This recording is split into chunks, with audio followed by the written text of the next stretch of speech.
আপোনালোক কৈছে তাৰে ব্ৰাঞ্চ মেনেজাৰ ছাৰ আছিল আৰু ছাৰ ইমানে হাৰ্মফুল এণ্ড ডিছক্ৰিপটিভ হয় মানে কি কওঁ আৰু এইজনে কৃষ্ণ ছাৰ। তো আপোনাৰ টাইটেল কি আছিল? মোৰ নামটো পপী শইকীয়া। হয়, মই এতিয়া বৰ্তমান শিৱসাগৰত আছো। মোৰ ঘৰ মাজুলীত হয়। এতিয়া ইয়াত আছো আৰু ভিনদেউৰ চাকৰি ইয়াত কাৰণে লাষ্ট লগ পাইছিলোঁ আমি চাগে বুক ফেয়াৰত। তো আপোনাৰ যোনখন কিতাপ ওলাইছিল, তো এইজনে কাব্যশ্ৰী শইকীয়া বা দ্য গৰ্জিয়াছ বিউটিফুল পুৰা একদম ৰঙা কাপোৰ ভাল লাগিছে। তোমাৰ ইউটিউব চেনেল পাপৰ ক্ৰম গাইছে মোৰ ভিডিঅ' যদি প্ৰথমবাৰৰ বাবে চাইছে তেনেহ'লে স্বাগতম জনাইছোঁ। যদি আগৰ পৰা আছে তেনেহ'লে ধন্যবাদ। যোৱাকালি আপোনালোকক লাষ্টবাৰ দেখুৱালোৱে ৰংঘৰ, তলাতল ঘৰ, শিৱদৌল এনেকৈ দেখুৱালোঁ।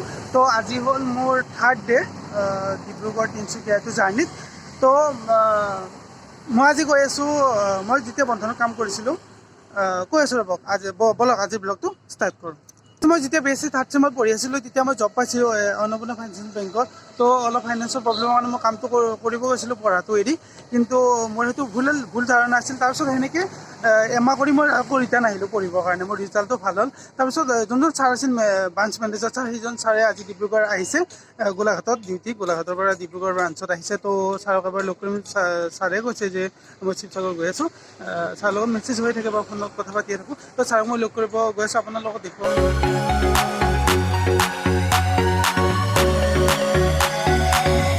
তো গাইছ আহি পালোঁ কেপি চাৰিআলি, শিৱসাগৰৰ চাওক এইটোৱে হ'ল কেপি চাৰিআলি। টাইম বেক আই থিংক 4-5 ইয়াৰ্ছ পিছত মোৰ অন্নপূৰ্ণা ফাইনেন্স বেংকতে কাম কৰিছোঁ। আপোনালোক কৈছে তাৰে ব্ৰাঞ্চ মেনেজাৰ ছাৰ আছিল আৰু ছাৰ ইমানে হাৰ্মফুল এণ্ড ডিছক্ৰিপটিভ হয় মানে কি কওঁ আৰু এইজনে কৃষ্ণ ছাৰ। তো আপোনাৰ টাইটেল কি আছিল? উপাধ্যায়, কৃষ্ণ উপাধ্যায় ছাৰ, কিন্তু বহুত মানে ভাল হয় আৰু মোৰ মতে। তো ছাৰ বাকী ভাল? তো ছাৰ মই শিৱসাগৰ আহি আছিলোঁ, তাৰপিছত ছাৰে মানে কণ্টেক্ট হৈছে, মই কৈছোঁ আৰু ছাৰে এদিন গুৱাহাটীত যাওঁতে মোক কৈছোঁ, কিন্তু সেনেকৈ টাইম নিমিলে লগ কৰিব নোৱাৰিলোঁ। তো ছাৰে মোক ক'লে যে মই শিৱসাগৰ গৈ আছোঁ, এনেকৈ আৰু এখন ধুনীয়া কেফেত আমি লগ কৰিছোঁ ছাৰে গৈ আহিলে। তো ছাৰ বাকী কওক আৰু কেনেকুৱা চলি আছে? একদম বঢ়িয়া। তোমাৰ খবৰবিলাক পাইছোঁ, ভাল লাগিলে। তো ফালৰ পৰা গুড লাক থাকিলে তোমাৰ। আৰু মই যেতিয়া মোৰ একচুৱেলি মই পঢ়া বাদ দি আহিছিলোঁ, তাৰপিছত ৰিজাল্টটো ভাল হোৱাৰ কাৰণে ছাৰে মানে ইমানে ভাল হোৱা কৈছে যে তোমাৰ যিহেতু পঢ়া এডুকেশ্যন লাইনটো ঠিকে আছে, তেন্তে তুমি হেৰি কৰিব পাৰা, পঢ়াতকৈ গুচি যোৱা। ছাৰ কোনো ধৰণৰ নিগেটিভ হেৰি নাই যে কি তুমি ইয়াতে কাম কৰিব লাগিব এবছৰৰ পৰা, এনেকৈ কিছুমান ভুল থাকে ন। ছাৰে ডাইৰেক্ট ক'লে তুমি যোৱা। তো আজি অহাৰ বাবে আজি মই ডিগ্ৰী ফাৰ্ষ্ট ক্লাছ পাই টপাৰ হৈছোঁ ডিপাৰ্টমেণ্টত। তো সেইটোৱে মোৰ কাৰণে ছাৰৰ ফালৰ পৰা মানে ভাল।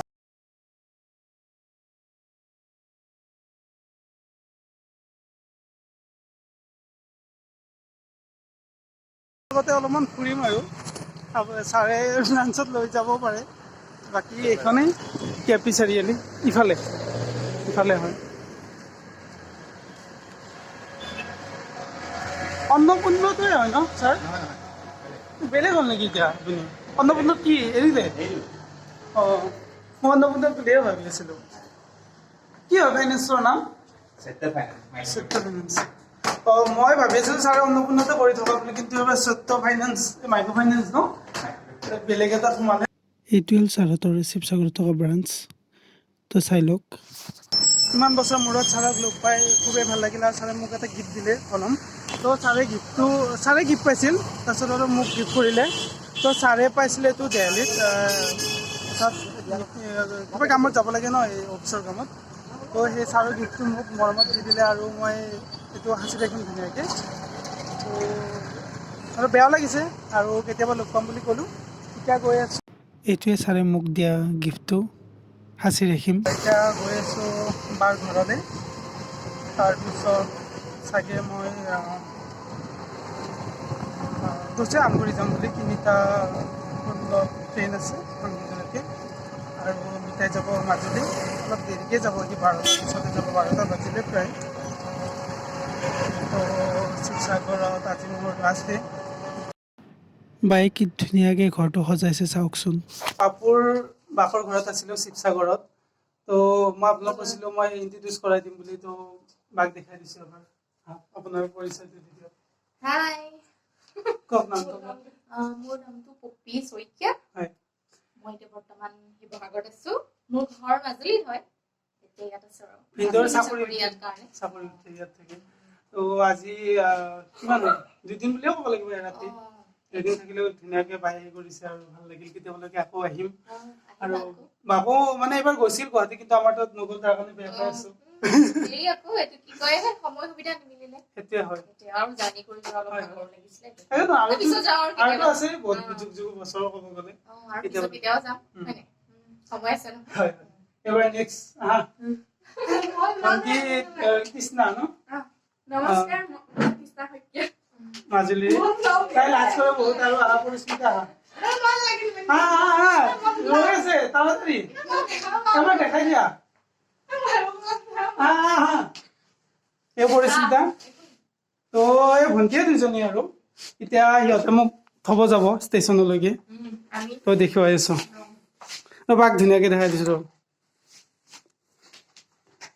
ধুনীয়া আমি গৈ আছো ষ্টেচনলৈকে তো আমাৰ বাইদেউ কবি বাইৰ লগতে তৃষ্ণা আৰু পৰিস্মিতা ন থব আহিছে তো মোৰ ট্ৰেইনখন আছে 3:16 তো আধা ঘণ্টামান টাইম পাম বাৰু তাতে অলপমান ফুৰিব লাগিব ষ্টেচনটোৱে আপুনি আগতে আহিছে ষ্টেচনত আহিছে তো থব আহিছে এইটোৱে বহুত ডাঙৰ কথা আৰু হয় তো আমি আহি পালোঁ শিৱসাগৰ টাউন ষ্টেচন তো এতিয়া আৰু টাইম আছে বাৰু চাওক কষ্ট কৰি আহিছে তিনিজনী বহুত দূৰ তো আৰু এটা কথা কৈ দিওঁ যে কি মই যেতিয়া অনলাইনত টিকটৰ দাম চাইছিলোঁ তেতিয়া 45 টকা অনলাইন হ'লে বেছি হৈ যায় অলপ ফিৰটো আৰু ইয়াতে অফলাইন কাটিলে 30 টকা 15 টকাই বেছি যায় তো আপোনালোকে ওচৰা ওচৰি ষ্টেচনত গ'লে অফলাইনে কাটিব তেতিয়া আপোনালোকৰ পইচাটো অলপ ৰেহাই হৈ যাব মই সেইটো কওঁ আৰু বাইদেউহঁতৰ ঘৰটো মানে ইয়াৰ পৰা লাইনৰ পৰা ওচৰ হয় এই টাৱাৰ এটা দেখিছে আপোনালোকে নিশ্চয় মই জুম কৰাই দিছোঁ ৰ'ব এই টাৱাৰটোৰ কাষতে হয় কেতিয়াবা আহিলে এনেকৈ শ্বট মাৰিব ন ভাড়াটো বাচি যাব চব ফালৰ পৰা সুবিধা আৰু বাই বাই দিয়ক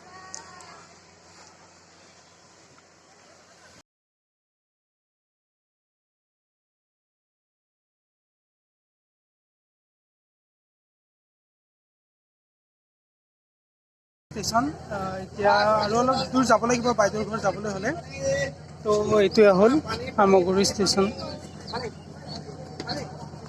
তো এতিয়া বেটাৰী ৰিক্সাত যাব লাগিব কথা কৈ দিওঁ যে আপোনালোকে যদি ক'ৰবাত নতুন ঠাইত যায় তেনেহ'লে যিবোৰ লাইন গাড়ী থাকে সেইবোৰক মানে অচিনাকি টাইপ নেদেখুৱাব যে কিমান দূৰ যাব লাগিব ক'ত হয় কি এইবোৰ যদি সুধি থকা যায় তেন মানে সিহঁতে ভাবে যে কি নতুন ল'ৰা বা মানুহজন নতুন হয় যেন ইয়াৰ পৰা মানে পইচা সৰকাৰ কৰিব পাৰে এনেকুৱা মই প্ৰমাণ বহুত পাইছোঁ ডিব্ৰুগড়তো পাইছোঁ তো আপোনালোকে ডাইৰেক্ট এড্ৰেছটো গম পাব ডাইৰেক্ট ক'ব ইমান যাব নেকি গাড়ীখনত উঠি গৈ তাতে ভাড়াটো দিব তো ফোন কৰি সুধি ল'ব গোটেইখিনি চিনাকি মানুহজনক